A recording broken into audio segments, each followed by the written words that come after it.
We seem to do this every now and then on this podcast, or at least we have since the start of the season. But let's check in with Barcelona, shall we? So, how has their season been like? I hear you asking. Well, they have the best defense at the moment in the La Liga. They've only conceded 4 goals all season.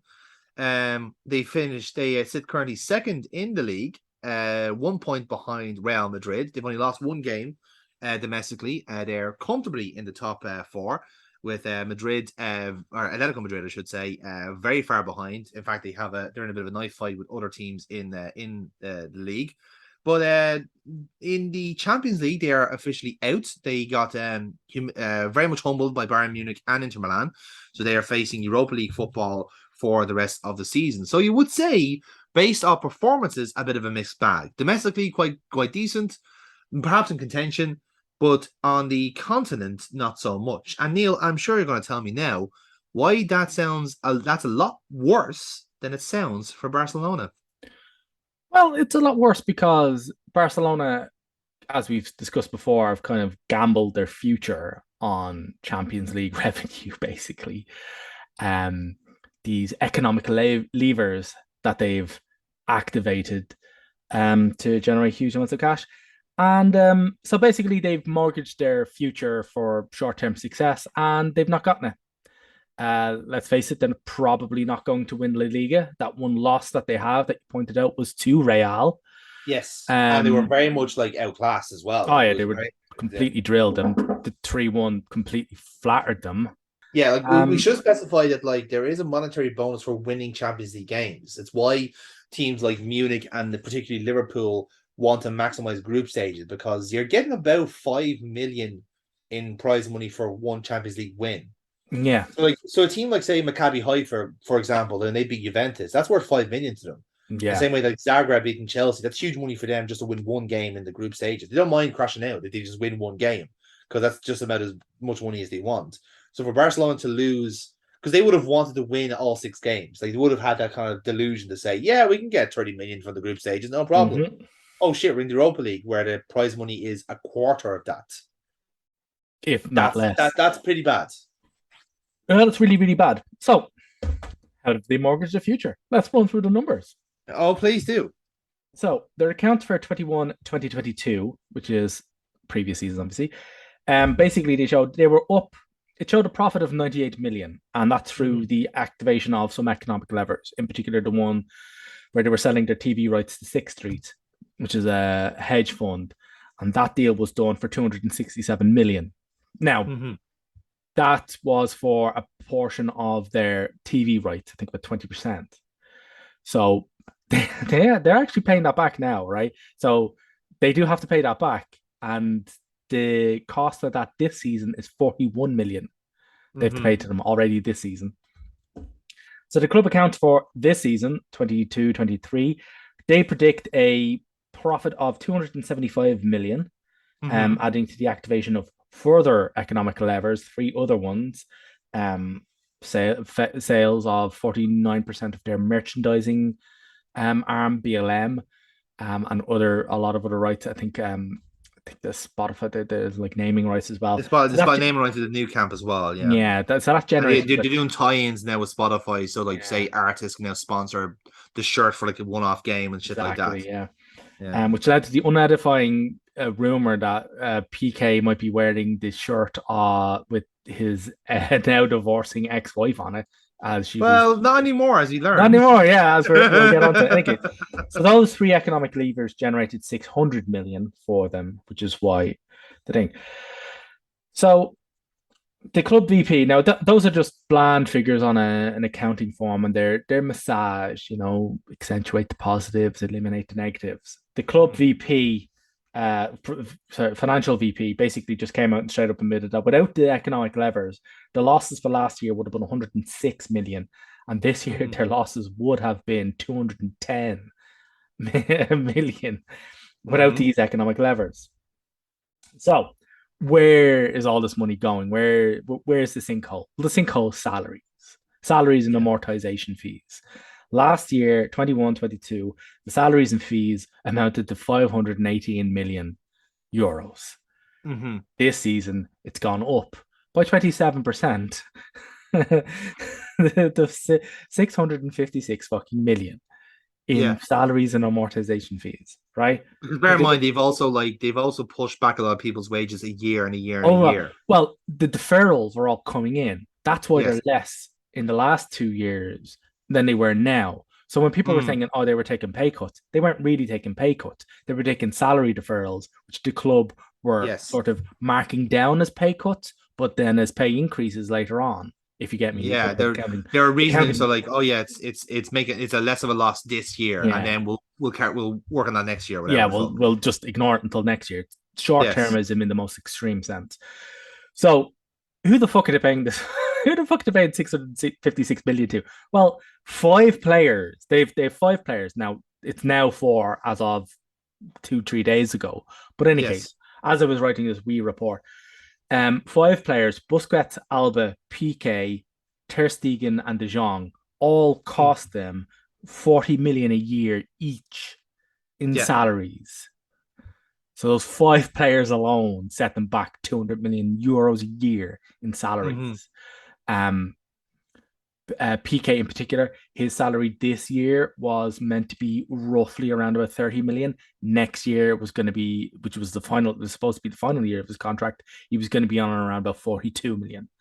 Um, so hot damn. There's almost certainly a deal. Like I said, the PK retirement is interesting. Sorry to cut you off there, Oh but yeah, like yeah, no, no, I think you're it's fine. very interesting timing in that sense, where like he's out of the Champions League, clearly not fancying Europa League football, but like Barcelona still have a championship attempt. Now I know it's because he's like I'm sure there's like footballing reasons behind it as well, but Oh yeah, he I was think the terrible. And timing then when for it you, is you very take it, unusual. you take a look at the Inter game in particular, and he was fucking awful. He was Mm, absolutely terrible. He actually seemed like somebody who did not know what he was doing. Genuinely did not know how to play football. He really, mm, really was. Just look at some of the goals. Like some of the goals were literally direct. The 3-3, right? They're 3-3 mm. draw against Inter. Like the Inter goals were all directly attributed to him. I think the second Inter goal, he runs like he just careens out for this long ball, waving his hands like, no, no, no, no, it's fine, it's fine, it's fine. They're offside, they're offside. They're not. And the interplayer just runs into the space where PK was and scores. And you're just thinking, are you fucking serious? That's Keystone Cop shit.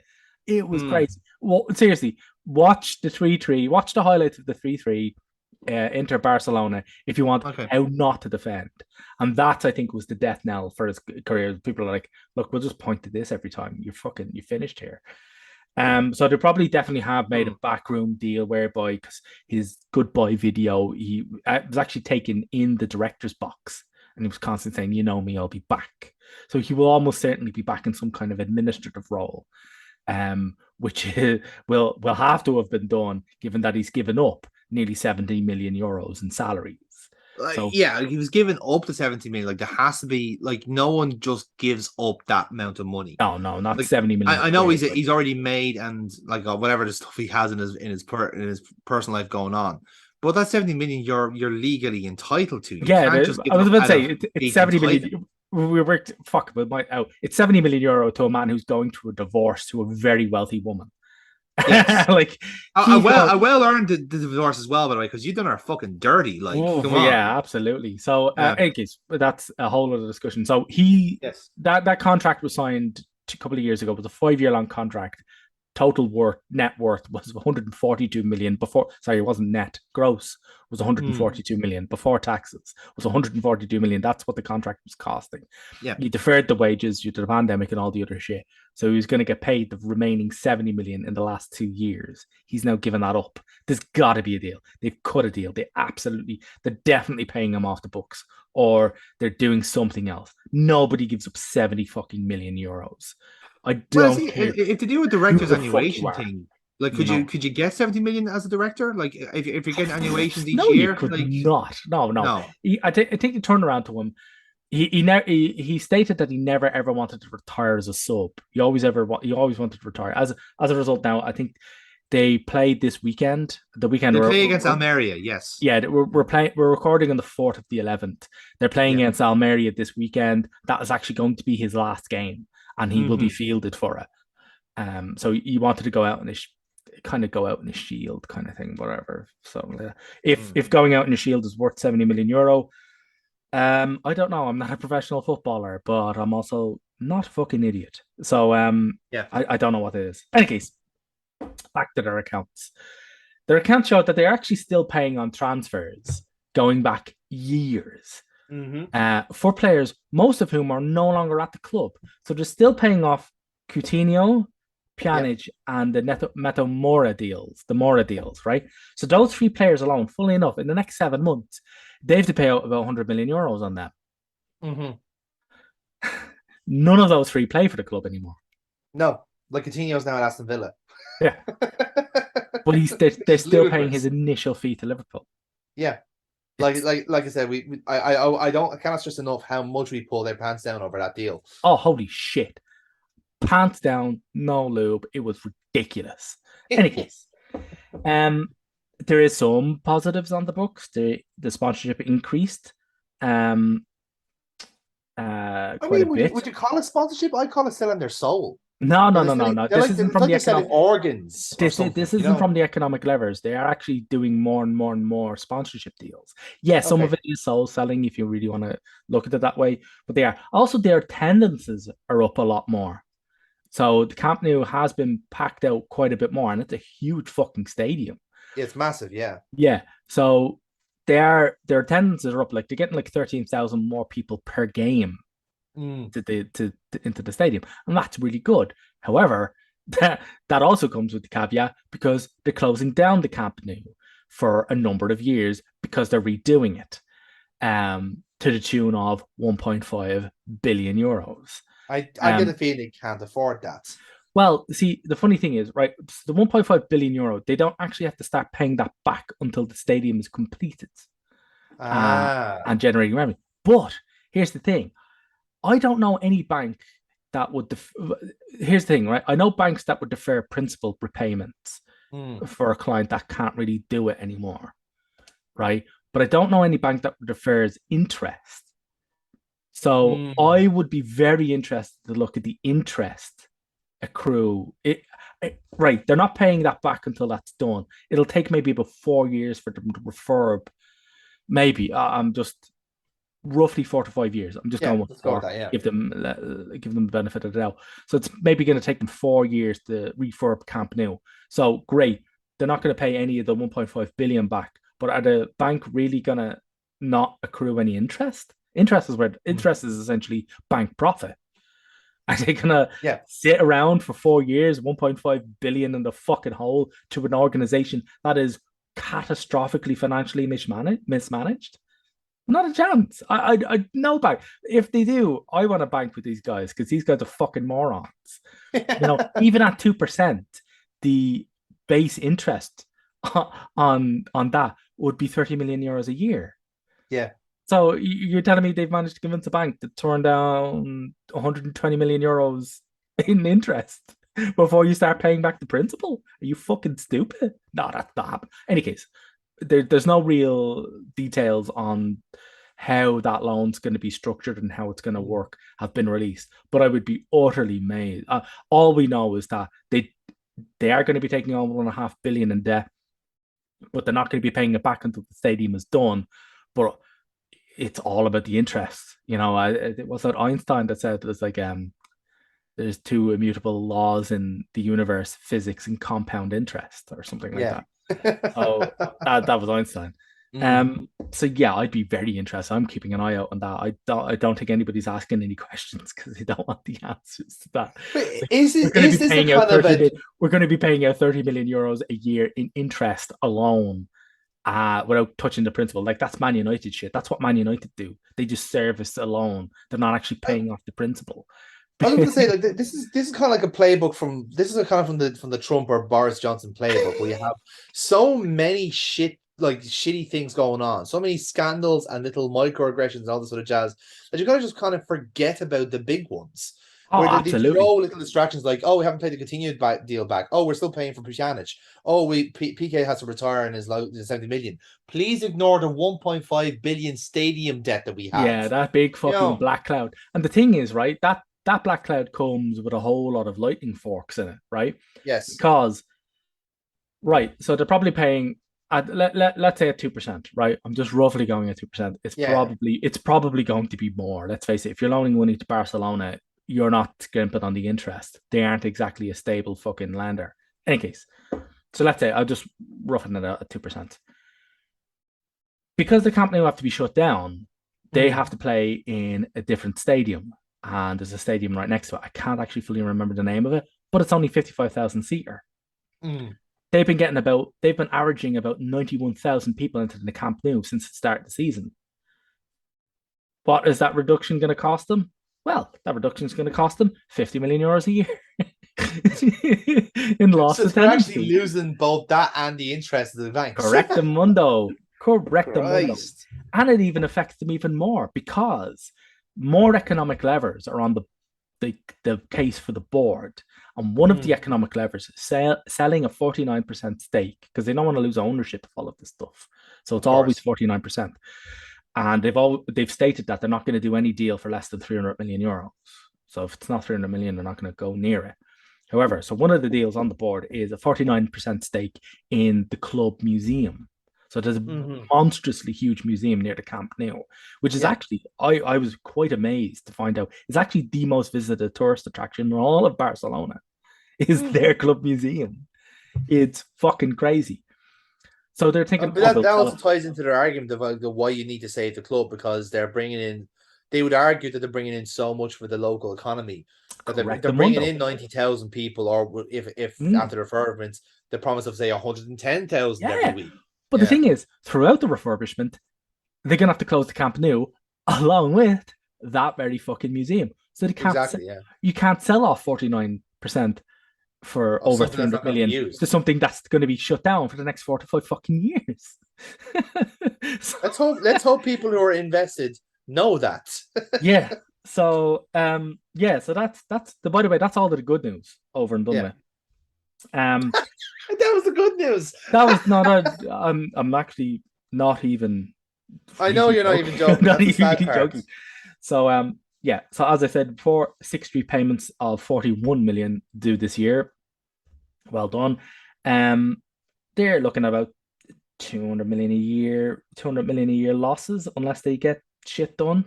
And this is from the financial vice president. They're looking at about 200 million a year in losses unless they do something about the club's outgoings. And the outgoings have been the aforementioned player wages. They also player sales. They need to sell players. They have to sell players. They were genuinely surprised by the brinkmanship that Atletico Madrid had over Griezmann. So the weird thing is they sold Griezmann back to Atletico. Bit of a cut price deal. However, deal was if they ever played Griezmann for more than 70 minutes or for more than 65 minutes in a game or something like that. Yes. If they ever played him for more than 65 minutes in a game, they'd have to pay the full 40 million. Now be aware, they bought him for like, what was it, like 120 million? Griezmann, I think, went for about 100 million because this is around the same time as Neymar went to PSG. Right. And so Griezmann wanted to feel the same way. So he brokered a deal to get Barcelona to pay the same type of money, and they haggled it down to just under 100 million euro, I want to say. So 100 million, they sold them back for 40. Well, they didn't. They sold them back with a maximum 40 asterisks, Yeah, 40 with an asterisk. And the asterisk is you'd have to pay that 40 if you ever play him for more than 65 minutes. And they literally never did for an entire season and a bit. They stuck to their guns and only ever fielded them for 60 minutes. Until the clause ran out, and then they can have them for free, essentially. Well, the clause didn't really run out. It's just Barcelona's lost their patience. They just kind of went, oh my God, they've not actually done this. So they accepted half of that 40 million. So a player they bought for 100 million, they took 20 back for. Yeah. Fucking great. But at least his wages are off the bill. They expect that their accounts, the financial VP said they expect their accounts to normalize by the year 24-25. The season of 24-25, by which point Busquets will be off the bill, Alba will be off the bill, Piqué is already off the bill, but at the time of writing this report, that wasn't it. Probably reckon Ter Stegen, maybe De Jong will be off the. De Jong, you'd reckon, like they're trying to get rid of De Jong, but De Jong also wants to go, here, where's my fucking money? He's owed quite a bit into this thing. Getting Ter Stegen off the bill, that's kind of a bit of an iffy one because he's the out of those five players that I've named, Ter Stegen is the only one that's really played any well. Yeah, he's their Um, number one keeper. Like they yeah, kind of need him. Like, so that's it. But the thing is that in the 24-25 season, they will still have on the book. They won't have those guys in the books, most likely. Or at least most of them definitely won't be. But they will still have on their books a 36-year-old Robert Lewandowski, who in the final year of his contract will be owed 32 million euros. yeah. Like this is what I can't understand. Where like if you're trying to do a bit of austerity on your club, and obviously you like they don't want to. It's like the kind of weird bravado of it where they don't want to admit that they're screwed. it's it's They're it's what I still going it's to what it, make big team players. it's what they call the virtuous circle. So Yes, they mortgage their future off to sign players like Lewandowski, who, by the way, has hit the ground running. He's scoring a he's been lot of good. Yeah, goals no, for that's them. in fairness. Yeah. Didn't help them in the Champions League, but they're scoring a tremendous amount of goals.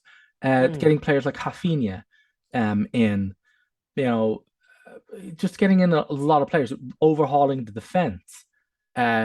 Jules Koundé is one of the players that they signed in. He's a fucking great player. He is. Yeah. So it's just crazy. The gamble has failed.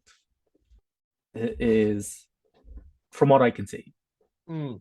and I don't know how it goes. I think they can stumble on. They do make a tremendous amount of money, but I think as soon as the stadium rebuild kicks in, I don't understand what they're going to do unless they fire sale their team and just rely on youth. Which, by the way, relying on youth is what I genuinely thought they were going to do when all of this started. So Mm. Laporte is in now, but when he was running for president after Bartomeu fucked off, or after Bartomeu was made to leave because he was like, I've just basically burnt all of the money. Yes. Um, he was up against a guy who basically just went, yeah, we're just going to reform La Masia and field the academy graduates. These are some of the best on the planet. Yeah. They still are. We're just going to go with youth. And I genuinely thought that's what they were going to do, but they didn't. They signed away all of their all of their future to bring in like a load of really aging players. And I know Rafinha is 25 or 24 or so like that. It's like, but it's Huge also amounts of players cash. that are being bought are buying into the romanticism of playing for Barcelona. It's They're kind of great, but like also the emotionally huge, gaslighting players into doing it. but also the huge amounts of money that they're paying these players. Like as I said Yeah. before, in his last year of his contract, Lewandowski will be 36 and being paid 32 million a year. 32 million. No, it's not That's enough over that 2 million you're euros a month. You're yeah going to be paying a 36-year-old striker. Like, are you fucking stupid? Like, this is what got them into this fucking mess in the first this place. problem in the first place. And Yeah, it's just crazy. And but like, even it's not then, over. right? Like None of this is it's over. That's the thing about it. yeah, None of this is over. This is all ongoing. This is just the state of play as we are at now. And fuck me, I think they went with the gamble. If they'd still stayed in the Champions League, I don't really think this might have worked out, but it would have been heavily mitigated. yeah. But my God, like it's now that they're in the Europa League, But that's what I'm saying. Like, what gamble could has have failed. saved them there? Like, were they hoping beyond hope that Xavi was going to pull a Guardiola and make themselves Champions League winners? Like, was that the end game? Was that the hope? He's Because getting they're to the not a Champions League winning team. late stage Champions League and contending for La Liga, I think was their aim. Okay. I mean, yeah, okay, fair I enough. You get the mean, let's monetary face it, gain, you get the money for it. they're You're only right. really contending in La Liga because Atletico are a fucking head But case. yeah. They've gone off the rails. Simeone is just don't know what's wrong with him. He's just that team of either they've even gotten sick of him, or he's gotten sick of football, or they've gotten sick of each other, or something's happened. Something's Something's gone sick wrong. there. Yeah. Something's sick at Atletico Madrid, Mm. and that's a whole other fucking deep dive. Um, but no, like over Barcelona, like as I said before, the gamble has failed, and I don't see where they go from here other than further into debt. You know, You see that's what I'm saying. When you said like a kind of a fire sale there, like you could say like one strategy could have been to sell some of their players, but like and yeah, they have been I think they've been very, very lucky in the sense that they just happened, even though Lamazia has been in neglect for years at this rate. like they've been lucky to kind of define themselves, the likes of Ansu Fati and Pedri and Gavi and so forth. Oh my God, they've Uh, got some wonderful young players, like they really, really do. absolutely wonderful fucking players. Like Gavi, holy shit! Like he's 18. He was 18 and literally running the midfield for Spain. Spain, yeah, exactly, and Like same with it Pedri. was But that's the thing, like, crazy. is that beneficial? Like, because if you're selling a young player like that, then actually the wages are not going to be as significant as say like someone like Dembele or De Jong who's on 200 grand a week. Now I know Dembele got knocked out, but I was using an example. Like you could say, okay, we're going to set this price tag as this guy here based on the market. We think we can get 130 million euro for him. Every club in Europe are going to go, we know you can't afford us waiting to haggle for this. So we're going to offer you 50. Take it or Mm. leave it. Final offer. Either that or you're going to hell. The footballing hell type of shit. Like Barcelona do not have a negotiating stance. Like No, they don't no, have a no. leg to stand on. And They, that's the thing. they, Like if they want to go down that road, right, they're gonna sell their best players in the generation for pittance because that's how it's going to go. well, for a relative pittance, I'm like, I think they'll like for players like um Ansu Fati and for in particular Gavi, I reckon they'll be able to hold out for a wee bit more than 50 million. I think they'll be able to get a slight bidding war going there. Maybe. Yeah, for Gavi definitely. I definitely reckon they'll get more than 50 million for him. He's too good. He's just too Yeah. good. Um, but yeah, they've not a lot of saleable assets, and everybody kind of knows that they're fucked. And they don't produce enough players to be like that. In the same way, like a model, like not a great example now, but I remember like those couple of years where Southampton were just pumping out players left, right, and center. Like Yeah. how much money they're making a year, like 40, 50 million a year. Like if you export that now to say nowadays with the inflation you have and the just a market competing, that could have been like 18, 19 million that Southampton could be making at a time. Now that's not sustainable in its own right. But for those couple of years to harvest that amount of money is what Barcelona would need to do. But you're doing what Southampton could do is like say like lose their two or three best players each year. Barcelona would have to lose what 10 or 11 to be Well, sustainable. they've a young core of four, which is Pedri, Araujo, Ronald Araujo, uh, Ronaldo, yeah. yeah, Gavi, and Ansu Fati.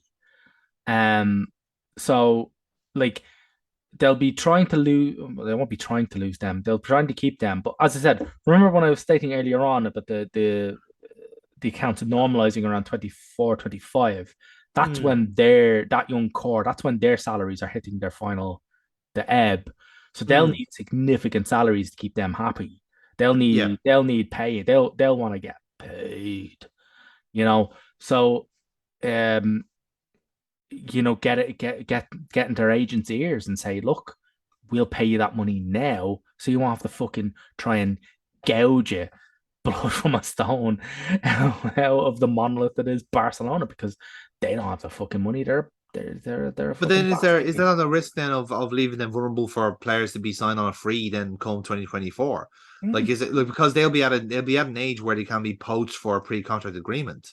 So Yeah, come but you don't January, like Barcelona don't have a that. deal. Yeah, but pre-contract agreements is when the players and their agents really take over there. And fuck me, you're Mm. not getting them for 50 million then. You're absolutely not. You get them for It, nothing. but I don't think you. Well, you might get them for nothing, but fuck me, you're gonna be paying them like Your parent should knows the player absolutely, but the you're club paying them earns money, no money. Yeah. So it depends. Like, I reckon there's a tremendous amount of scouting teams that are just keeping their eye on Barcelona to snipe off whatever Mm.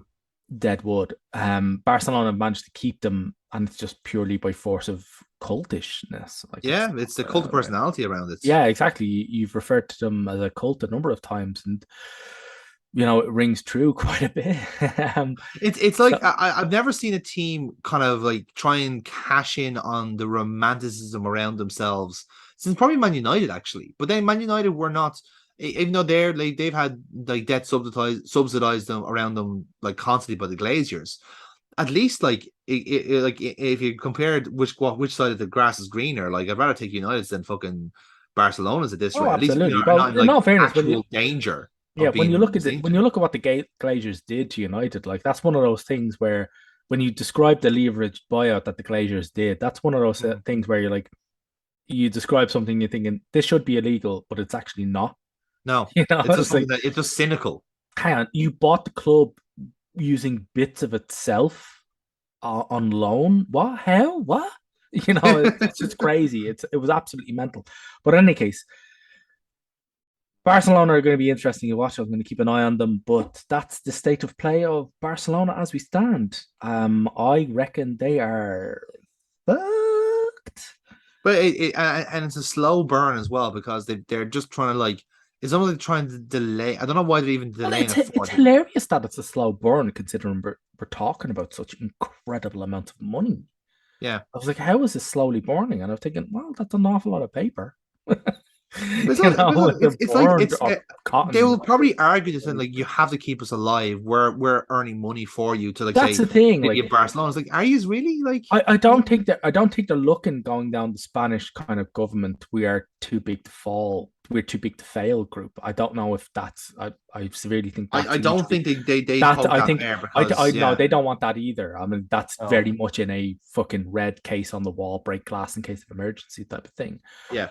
But because you're thinking, well, you don't want this huge dead tree falling in the middle of your fucking economy because yeah, it's a dead tree, but it's a very big tree.